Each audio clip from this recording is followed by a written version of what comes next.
but I was much quicker than him, and I don't think I let him pass. I think I was told to stay behind him, so I was just sitting there, going very. For me, it was very slowly. My car was much better on that day than his for some reason, and I just had to stay behind him. And I think I don't know where we finished, to be honest, but it ultimately cost me the championship. But there's many things cost me the championship that year. The basic problem was we weren't as fast as the McLaren. The McLaren was a much faster car.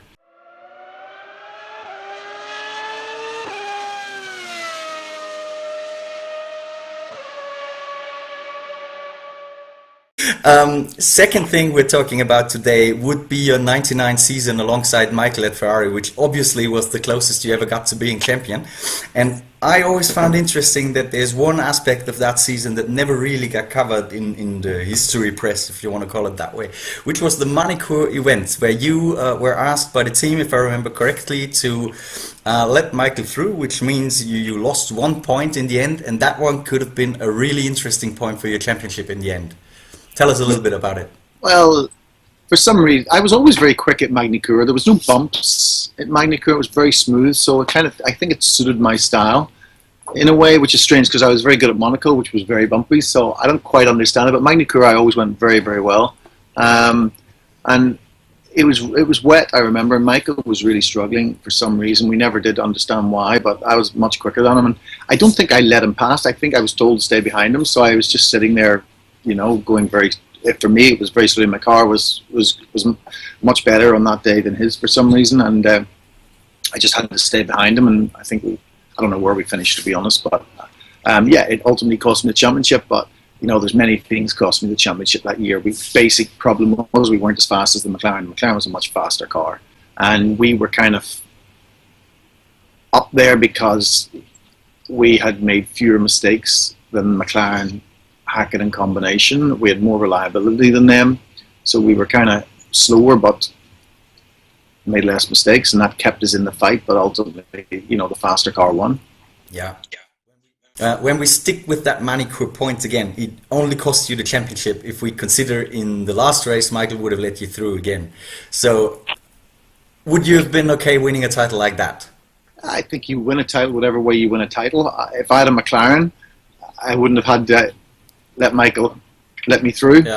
I think we didn't have the car that McLaren had. There's lots of guys won championships with having won a lot less races, having been a lot less competitive. So you win it for whatever reason, and the numbers at the end of the day add up. I lost Le Mans having led it by a mile until the last hour, and so there's lots of instances where you win even though you shouldn't, and there's lots of instances where you finish second when you shouldn't, and whatever result you get, that's motor racing, and that's sport, so you take it. Yeah. Going back to 99, anyone in the media had a feeling that Ferrari really only wanted Michael to be that first champion ever since Jody Scheckter. Did you have the same, or did you get the same sort of feeling inside the team?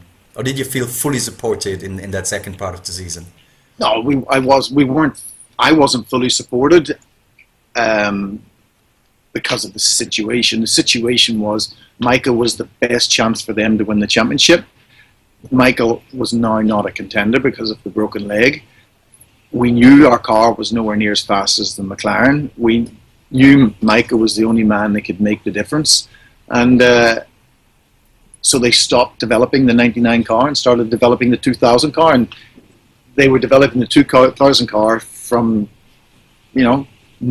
5 months before they would normally start developing it, something like that. So the 2000 car came out, and we know the story of it. It was an amazing car, and it was a huge step forward, and it beat McLaren on pace as well as reliability. So it made sense for them at the time because they thought we didn't have a chance of winning in 99. And to be honest, we probably didn't. Looking at it very logically, we knew the car wasn't good enough, and I wasn't Michael Schumacher.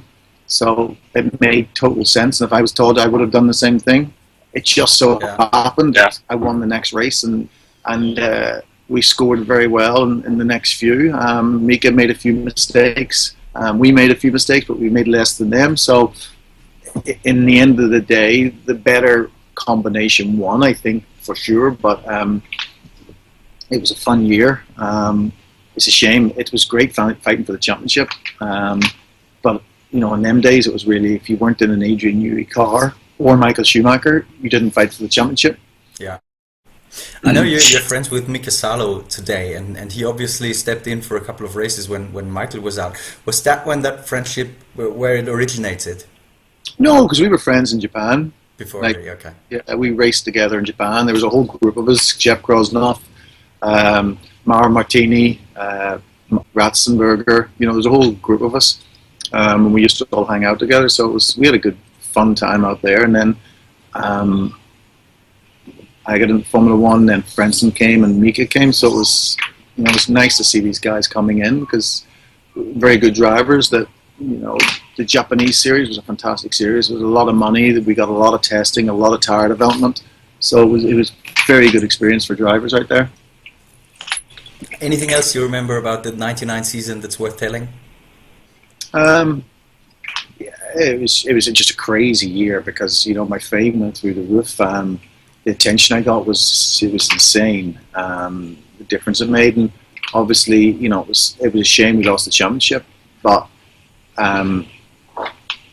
that led on to the Jaguar thing, which could have been amazing, but really Jaguar didn't understand what it took to make it. I know it's a stupid question actually, Eddie, but would you swap your Jaguar years where you earned a lot of money, which we talked about last time, for the World Drivers' title in '99? For sure. But I don't think I would have had to swap one for the other. If I think I had won the World Championship, probably both, yeah. I enjoyed the Jaguar experience because it was a very good education on how not to do business. It really, because whenever you're with good teams, like, I'd spent several years at Ferrari, where Todd ran a fantastic organization. He had really good people, and I probably didn't understand how good a job Jean Todt had done until I went to Jaguar, and you see how big a mess you can make it, and how that mess was made, and that stood me in good stead going into business. 'Cause as soon as I left, obviously, Formula One, I went into my own businesses, and having seen the failures, it was an education.